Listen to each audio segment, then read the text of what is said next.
Bhagavate Vasudevaya. Om Namo Bhagavate Vasudevaya.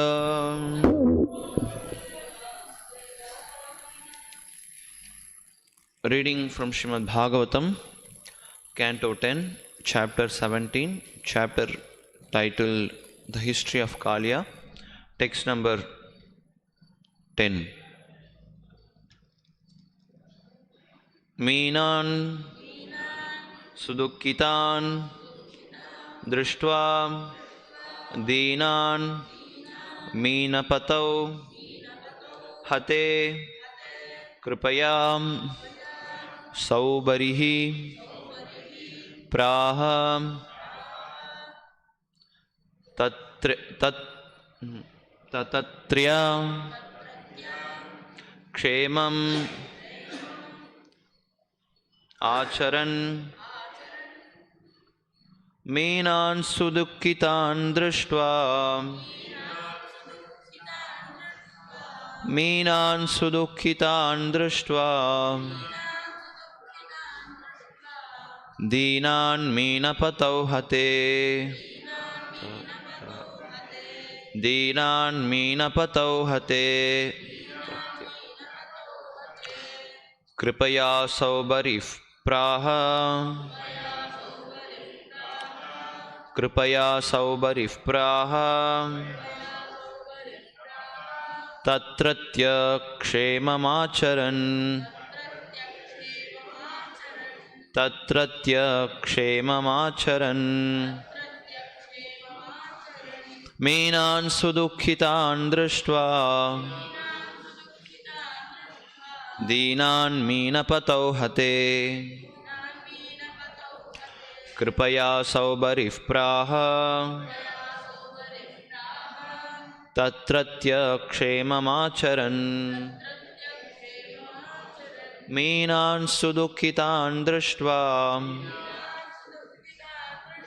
Deenan Meenapatau Hate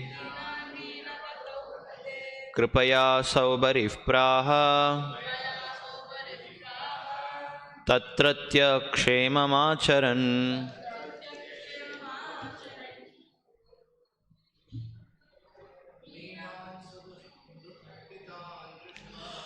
Meenan Sudukkitan Drishtva Deenan Meenapatau Hate Kripaya Saubarif Praha Tatratya Kshemamacharan Meenan Sudukkitan Drishtva Deenan Meenapatau Hate Kripaya Saubarif Praha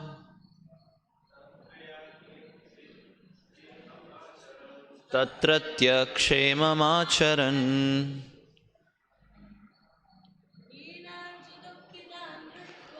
Meenan Sudukkitan Drishtva Deenan Meenapatau Hate Kripaya Saubarif Praha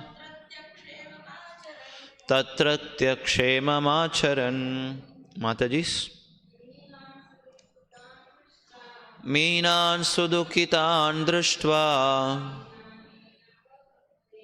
Deenan Meenapatau Hate Kripaya Saubarif Praha Tatratya Kshemamacharan.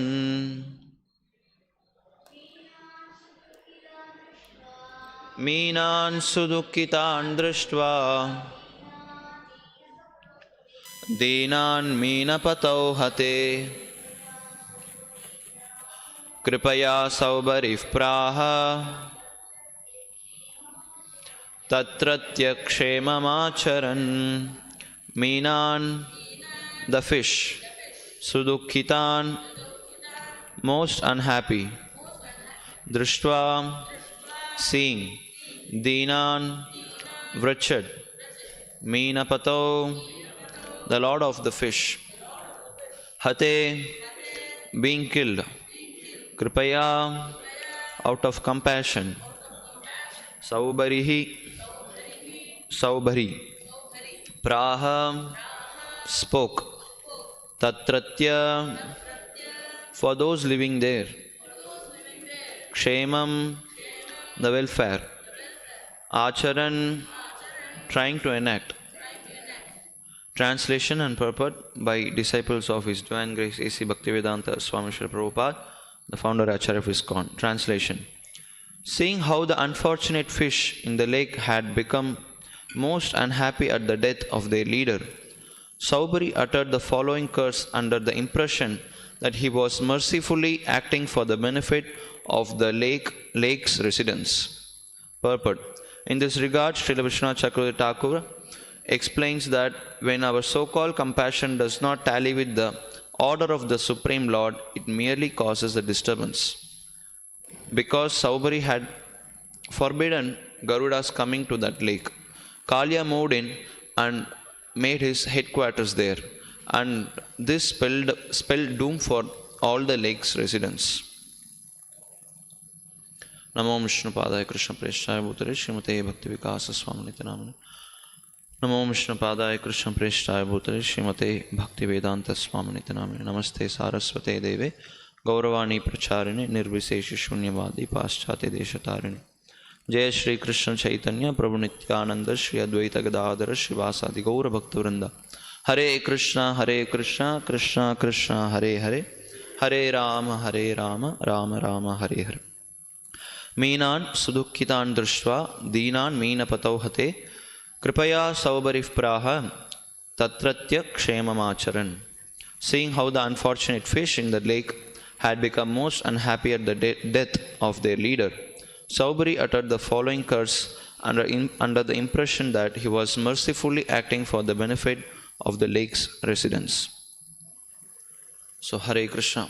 So, hearing the history, how the Kalya had entered the Yamuna river here, and of course we see the pastime. Actually, Kalya, how he took shelter of the Yamuna. Otherwise, Garuda, usually he chases Kalya. So Kalya didn't find any place to take shelter, to be protected from Garuda.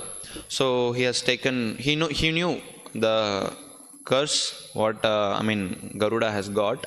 So he thought Garuda will not be able to come there. So he has taken shelter of Yamuna.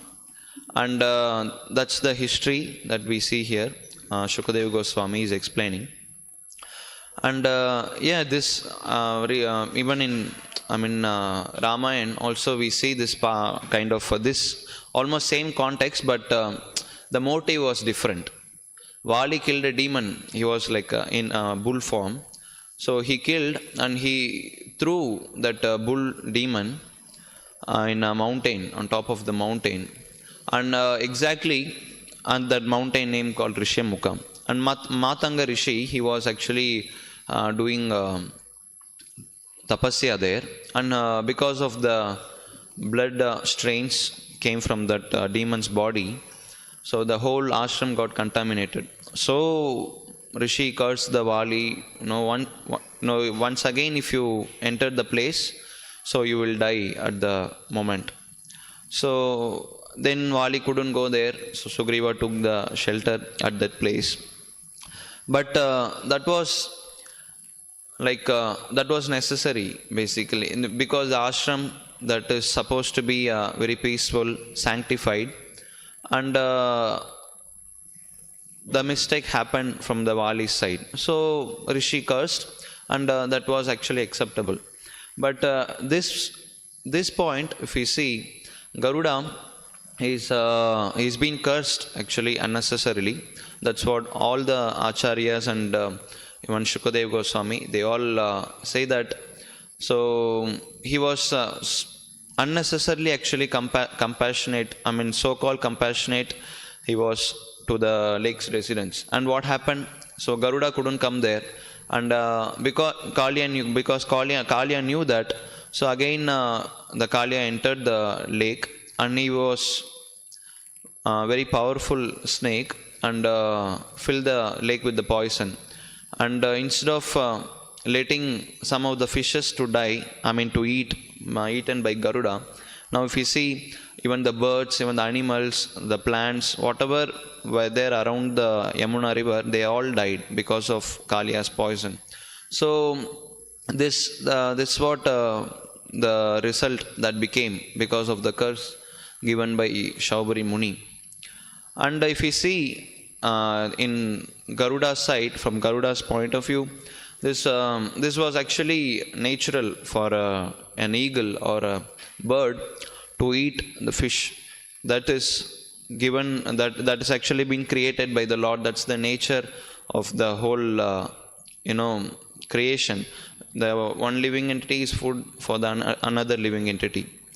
And this was the situation here. Garuda, he had full rights to eat fish over there, but unnecessarily Shaubari Muni misunderstood.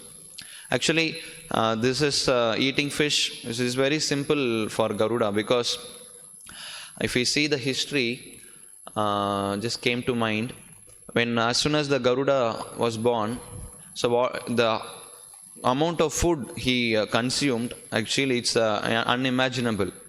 So I mean, if we see in Mahabharata, this pastime is given. Kashyapa, he had many wives, of course Aditi, Diti and all. So Aditi is mother of demigods, Diti is mother of demons, and Vinata and Kadru, they were again, they are mentioned together whenever the history is being narrated. So Vinata is mother of Garuda and Aruna, the charioteer of sun god. And Kadru is mother of Kalia, I mean all the snakes. So basically, if you see, they are step brothers, so they are almost like cousins. So what happened was, Kadru, she gave birth to 1,000 snakes, but Vinata also had the eggs, 2 eggs basically, but that was actually taking so much time to be born. So she was like impatient. She broke one egg. Then Aruna was born. So she broke actually prematurely. So what happened? Only the half body was formed for Aruna. So even now, if you see the description of Aruna, he will have the first half, I mean upper portion of the body, and he will not have the legs because that was not developed. The egg was broken very prematurely. So then she waited for a long time, I mean to happen by nature's way for the other egg. So then Garuda was actually born.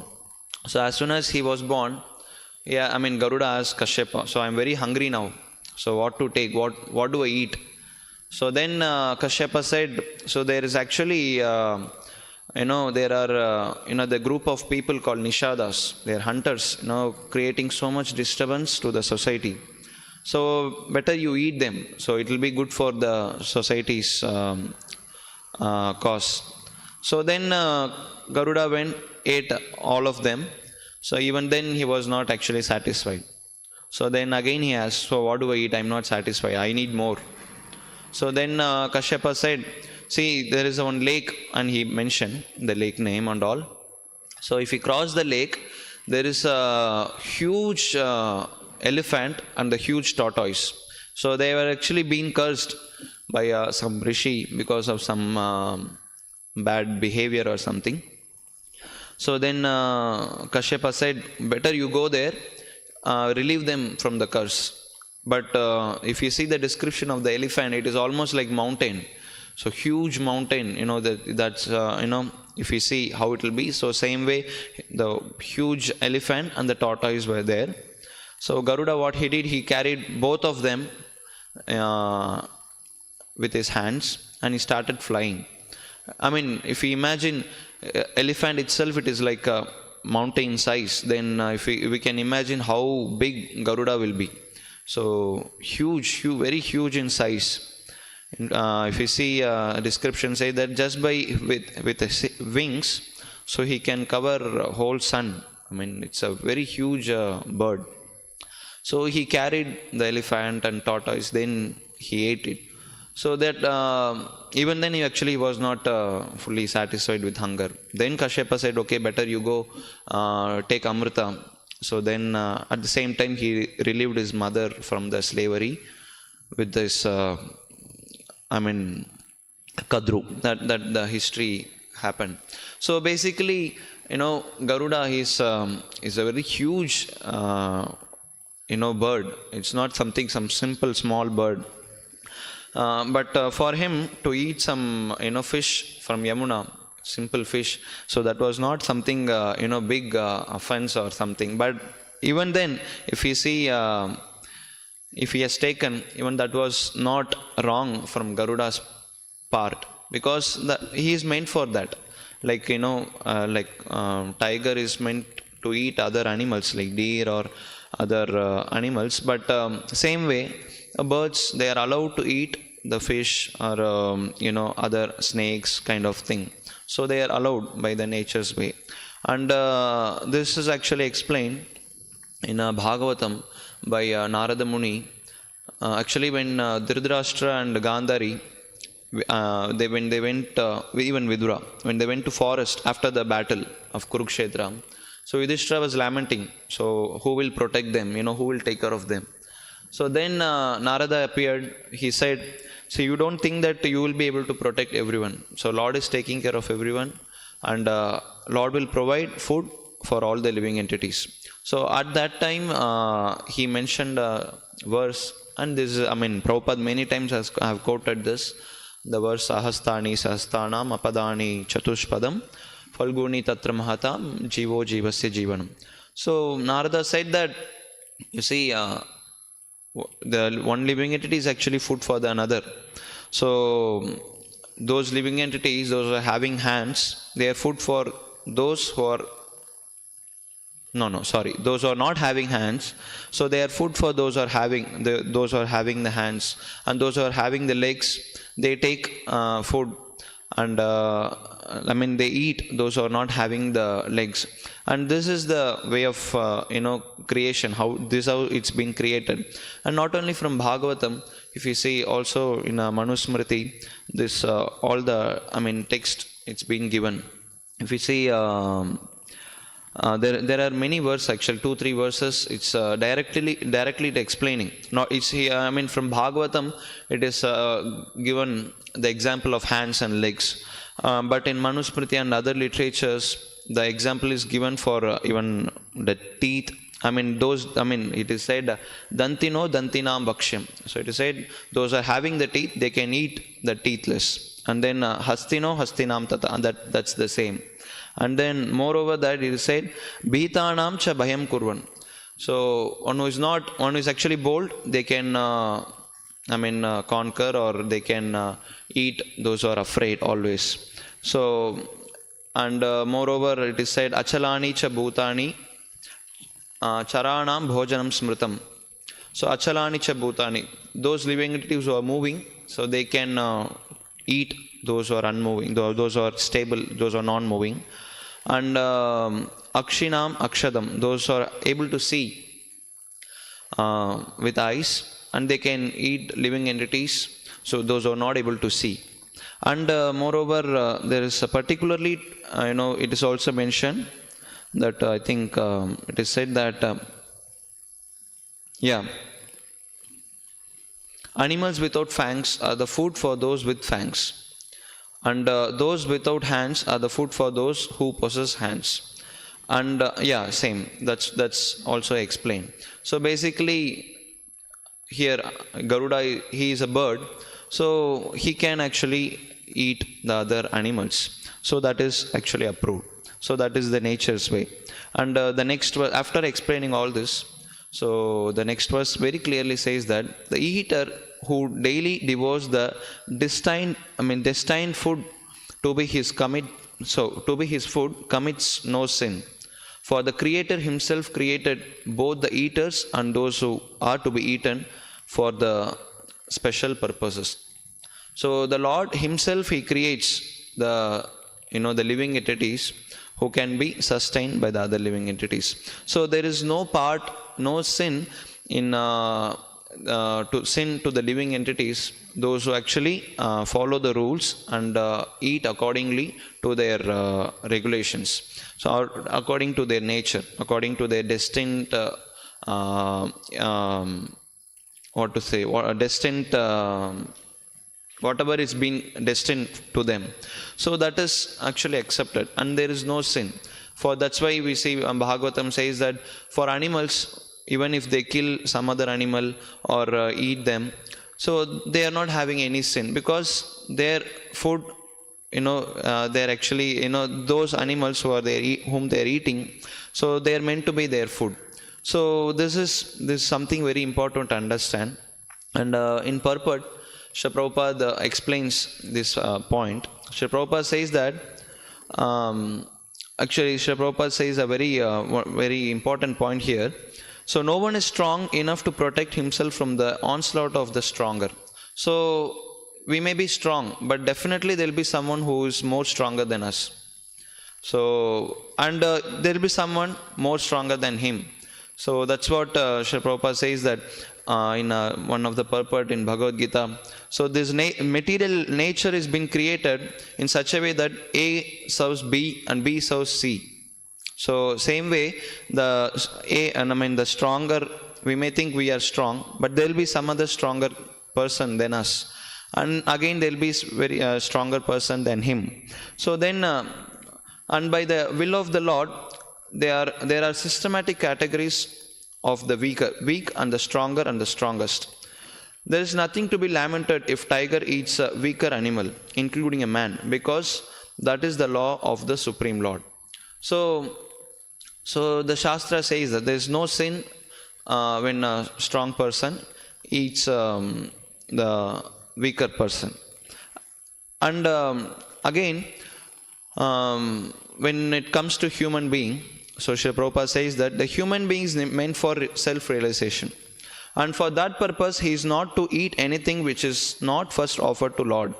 So as a tiger can eat some other animal, similarly, we human beings also have a regulation what we should eat. The tiger will not eat grass, cow can eat, because their nature is like that. Similarly, a human being is not meant to eat any animal, or he's not meant for that. So that's why Srila Prabhupada says that the purpose of human being is not to eat anything which is not offered to the Lord. So Lord accepts from his devotees all kinds of food preparations made of vegetables, fruits, leaves and grains. Fruits, leaves and milk in different varieties can be offered to the Lord. And after the Lord accepts the foodstuff, the devotee can partake the prasad, by which all sufferings in the struggle of existence will be gradually mitigated. So for a human being particularly, so his life is meant for self-realization. So he is not supposed to act like animal. And of course, we know when we say this, people, they don't accept. Some of there are, if you will see, there are many arguments people, they pose. Okay, you say that human being is not meant for, human being is not meant for eating animals and like that. But some of the Christians, they say, Lord has created the animals for, human beings. So because they don't have soul. But, wherever there is a consciousness, there is a soul. That's the symptom of the soul. So we can understand actually there is a soul. But when we kill the animal, so they scream, they have pain, they have, struggle. So which means we can understand they have a soul. But, unfortunately they don't understand. They think, animals are meant for their pleasure. But this is not actually recommended. Okay, of course, we can eat, we have to consume the other living entity like plants, vegetables and like that. But they are given for a human being. But animals, they are not meant for human beings. And even if you see, even for digesting or even for eating, it's very difficult for a human being. Tiger can eat, as it is, it doesn't have to cook, doesn't have to boil. But we can't do that because that we are not meant for that. But when we take, vegetables or apple or fruits or whatever, So we can eat even directly, because our nature that is that we can consume only such foods. So basically, some people have the idea that we can humans can consume the animals like chicken or goat or whatever, but that is actually not accepted. Even Jesus, he didn't accept. So that is very much important, because when it comes to religion, first the pillar of religion is mercy. We have to show mercy to the other living entities. But in the name of showing mercy, when we kill other innocent animals, there is no question of mercy. That's not religion at all. So that is important. And if we see some of them, who are supposed to be the leaders of some of the religion, and it's very horrible. The fellow eats, he likes to eat the newborn calf, because it's very tender, it's very soft, it's very tasty. So the fellow, he always likes to eat that, and he's a leader in religions, communities. So this is actually something horrible. And he says that after doing all such nonsense things and having such nonsense ideas, what they say is that don't think what you eat, what goes in. So think what comes out. So this is the idea they have got. They don't have to think what what goes in, and they just have to think what comes out. But it's they're foolish people. They don't actually know that whatever goes in, that's going to come out. So there is actually example given, very nice example in Shastras. Deepo bhakshayate dvantam. So a lamp, what he does, actually, what the lamp does. We can describe the nature or the attribute of the fire or the lamp. It is having the light and heat. But actually what it does, it eats the darkness. When we light a lamp or candle in a dark room, what it does, it eats the darkness. Okay. So Deepo bhakshayate dvantam. So then what happens? Kanjalancha prasuyate. So what it gives back, if you keep the hand or if you keep some vessel on top of the candle or some deepa, what it gives back, it gives that that dark thing, that kind of, what's that, soot. So it gives back the darkness, the soot. So similarly, yadannam bhakshayate vyaktehe. So whatever the food the human being eats, tataiva tadrishi praja. So that's what he's going to do it. So that's very true. Let's say I'm eating meat and someone is coming and asking, so what should I eat? And definitely I'm not going to advise him that you should not eat meat, because I myself I eat, because that is going in and that's going to come out. So I'm eating meat, I will not be able to say that you should not eat meat, you should eat only vegetables. And he's going to question me, so you are eating. So to avoid the question, what will I do? So I'll obviously say, you can also eat meat. So this is something very important for us to understand. So whatever we eat, that should be to our regulation, that should be recommended in Shastras.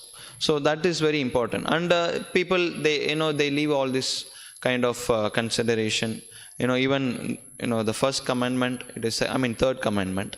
So it is said that thou shalt not kill. So you should not kill other living entity. But they don't accept. But they quote what they do. They say that Jesus himself, he ate the meat when there was actually scarcity. So what he did, there were many people behind Jesus. They were following him. So one point of time they didn't have any food to eat. So they say that. So then Jesus, with his magic power or with his Shakti, so he produced some fish and bread and something like that. So this is generally known. So but we had a discussion. So actually what Jesus he did, So when he says that thou shall not kill, so definitely what we should know actually what he did. So the meat, the word is actually used in the Bible. I mean, in the Old Testament. In New Testament, they actually change the thing. So in Old Testament, the meat, the word is actually used. And if we see in the Jewish community, the word meat, that does not actually refer exactly to the meat. I mean the non-veg, but it also refers to the food. It also refers to the vegetable. Also refers to the grains. So it is said that, I mean, the devotee, and ISKCON devotee, he has written book called I forgot the name, something vegetarianism. No, vegetarian diet, something. It's actually explaining the whole thing what happened in the Christianity. So he has very much analyzed that the word meat does not actually refers to the non-veg. Even it refers to the food and the vegetables and like that. So they say that some people in the Old Testament, they say that, so Jesus, he didn't give the fish or any other non-veg. So he gave the vegetables, grains for the people's necessity.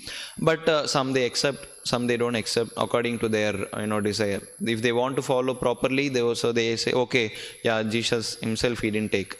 And if they want to eat meat, and they say, okay, Jesus himself, he has taken the non-veg. So this is the situation now at present. Basically, they don't know actually what happened even. So this is something important, that we follow the Shastras, the human rules, so where we can be peacefully living in our life. Because the Ishopanishad says that Ishavasam idam sarvam yatkincha jagatyam jagat. So the Lord has given the quota for all the living entities. So humans, he should eat such things, and for animals, they are meant for that. So, but when we transgress, usually animals, they don't transgress the law. They don't do that. But the only humans, they do. Prabhupada used to say, humans they go in to all the extent that they transgress all the laws. For example, Prabhupada used to say that for giving the example for that greed. So let's say you keep a bag of rice. So a bird will come, whatever is necessity at that time. So it will collect only that much of amount of rice. But a human being, what he will do? So he will take the whole bag and go, because he always transgresses the law. So that is the human nature, to commit mistakes. But that's not excuse. So animals, they don't transgress the law. Human beings, he does, because they are ignorant of the Vedic laws.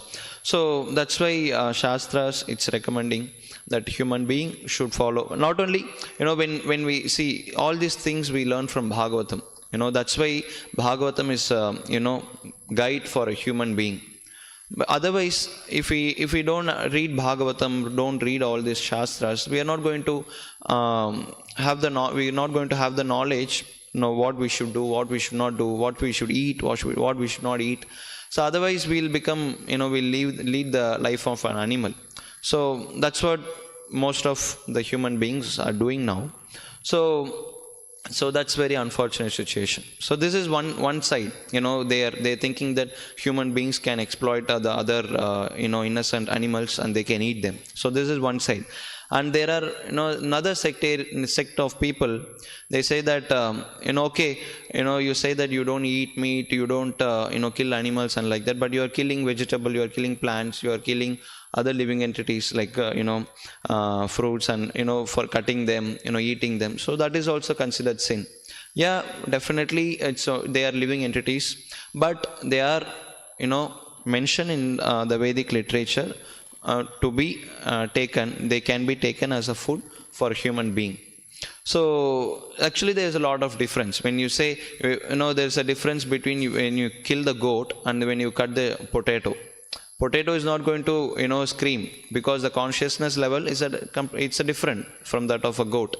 So animal, so their consciousness is actually they're meant for a human being. So their consciousness level is not that of animals like chicken or goat.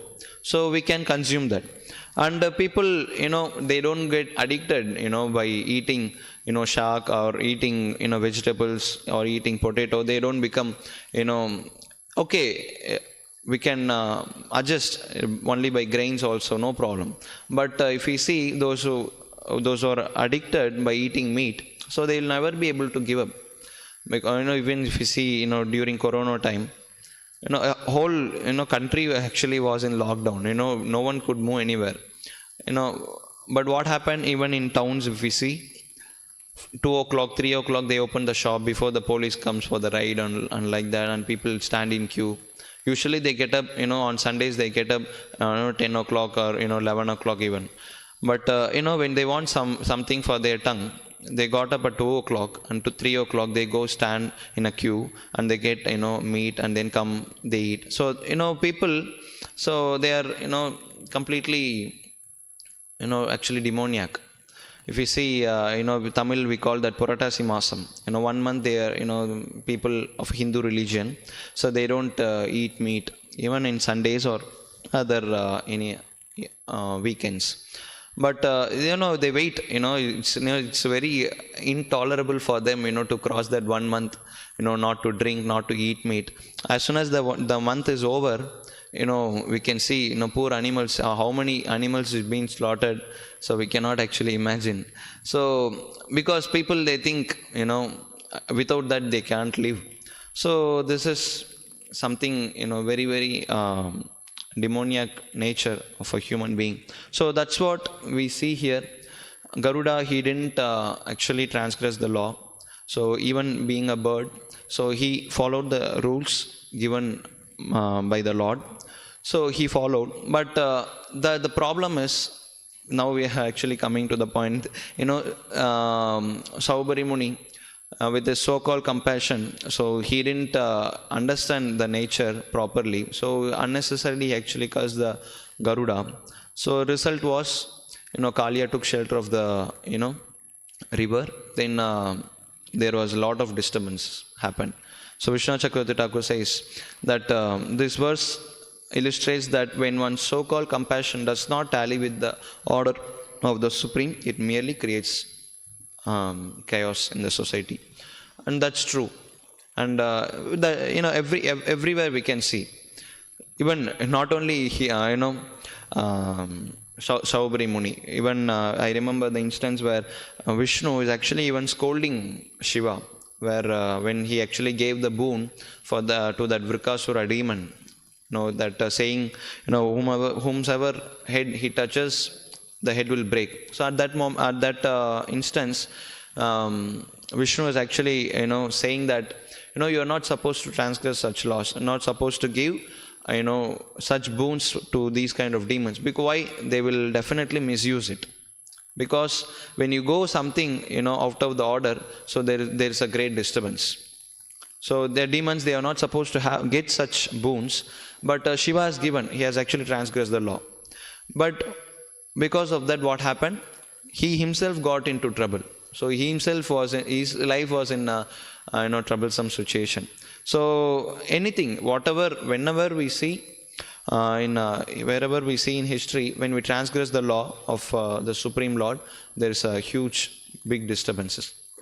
So that's why we should be very careful in following the rules of Shastras in our life. So then we can definitely lead a meaningful life. Otherwise, when we go against the law of the Lord, will of the Lord, so then definitely we will not be peaceful in life. So that's what we can see here. At last, what happened for Saubhari Muni? He transgressed the law. He cursed unnecessarily Garuda. Then then because of that, he got the reaction. He fall down from his position. So this is actually unwanted. So that's what all the verse actually it's been explaining. And moreover, if you see, and further verses, it's very nicely explained how Saubhari Muni, because of this offense to a Vaishnava, a Garuda, so then he got into trouble. So we should be very careful of what we do, and that's very nicely explained in further verses. So I'll stop here. If any questions, comments, anything to add?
Mm.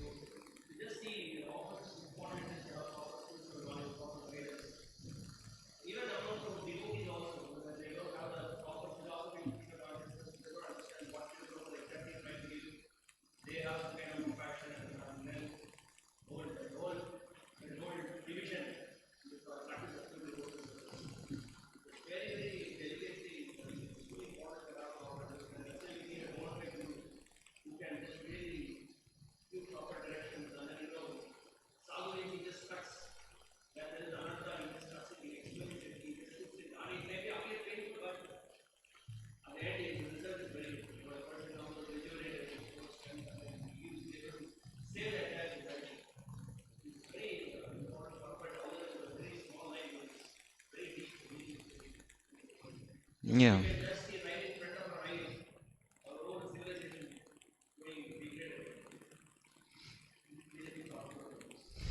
Yeah, thought of this because like when we say so-called compassion, I thought like the context was between the Shaubari Muni, I mean the living entity, consuming the other. So just went through that because otherwise, if we see, as Prabhu mentioned, every field, if we see, this is something, this to be discussed. And exactly as today, very much appealing to today's context that there was one. I mean, we know that one lady. People were actually, of course, they were poor. They were not, rich enough to get the meat or to take non-veg for their curing health. But this lady, the name of helping the poor, so she gave the chicken soup and other things. So this actually again so-called compassion. And this food is not meant for the people. And in the name of compassion, she made them sinners actually. So degraded more. Maybe the material body got cured, but the soul had to struggle again in the repeated birth and death in this material world. So just the thought came in mind, and very true. Anything else?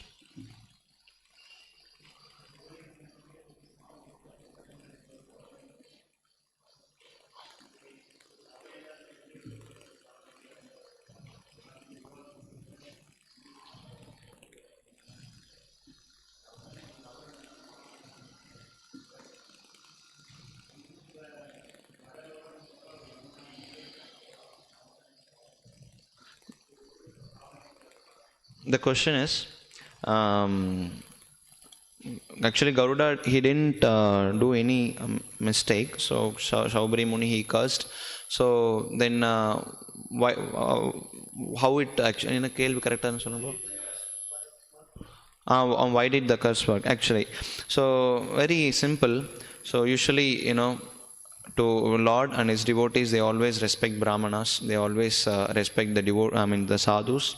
So not only Garuda, even Lord himself will accept the curse, from the Brahmanas if it is, given by them. And yeah, if you see the case of Chitraketu, he also accepted. Devotees, they think this is Lord's mercy, Lord's plan. So then the devotee accepts. Same thing, Garuda also. He could have, in further verses it will be explained that Garuda could have easily neutralized the curse of the Rishi, but still being a devotee of the Lord, he had to give respect to the sadhu or Brahmana. So he accepted the curse upon him, though there was no mistake on his side. So generally, the devotees and the Lord, they are very very gentle towards the other living entities. So they accept, even though there is no mistake on their part. So they accept that. If you see, that Bhrigu Muni, so when kicked the Lord on his chest, so Lord accepted. He was not angry at that. Or another time, again same Bhrigu, he cursed the Lord. He's saying that, when you appear as a human, so you will have to, be separated from your wife. So I'll give you this curse. He cursed once. Again, when Lord appeared as Ram, he had to be separated from Sita. But this is not because of that curse, but Lord is using the curse as, there's some small logic there, but that's Lord's plan, Lord's desire, to increase the Vipralamba Seva. So that is there, but generally they accept. So they don't offend the other. Even if you see Ambarish Maharaj, so he didn't retaliate back, saying, no, I didn't do any mistake, so I'll curse you back. So he didn't do that. But Lord will, he will not like it. See, Lord didn't like, Garuda being cursed like this. So Saubari Muni had to fall down. Same way Durvasa Muni. So he cursed, Lord didn't like Ambarish Maharaj being cursed. So again he had to suffer. Durvasa Muni had to suffer. So Lord will not accept. But devotees, they are also ready to accept. But when Lord is also ready to accept when it comes to him. But when it comes to devotees, so he will not accept.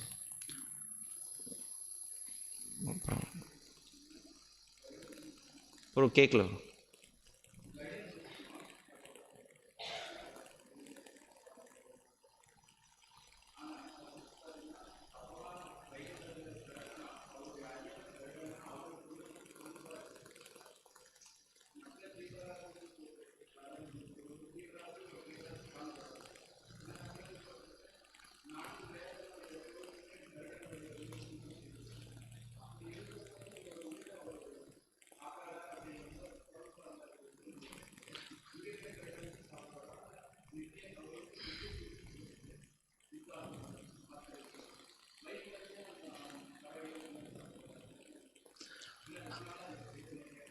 The question again, birds, if they take, but Garuda is being a devotee of the Lord, so how he can take?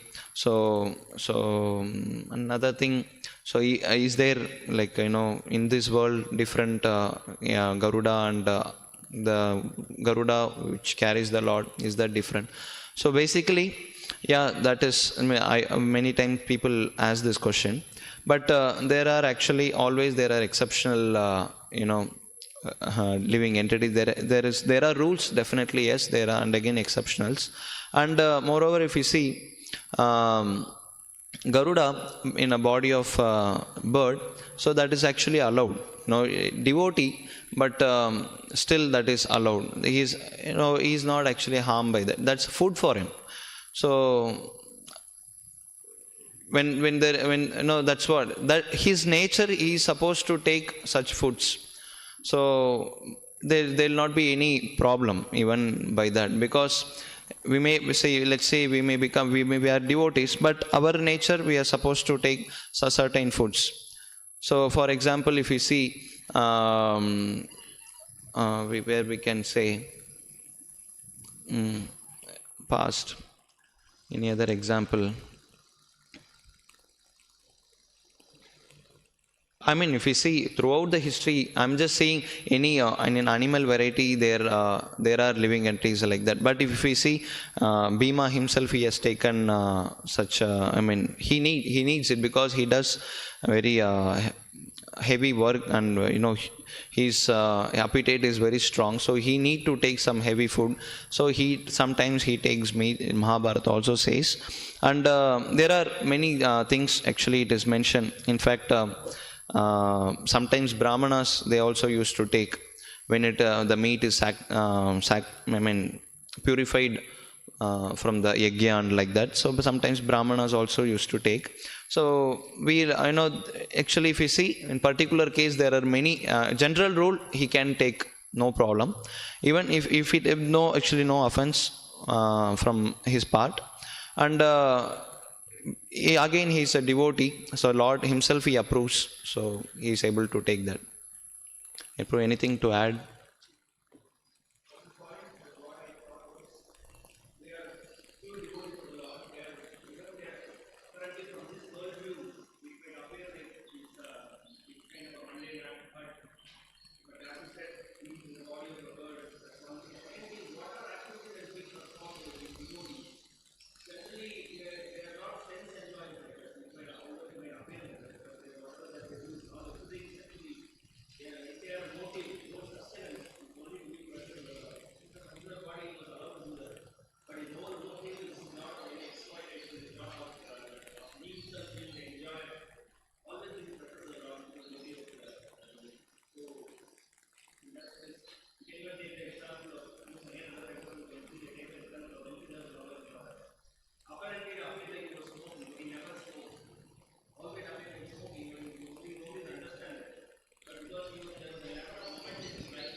No, no, no.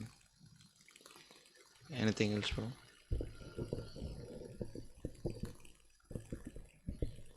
Srimad Bhagavatam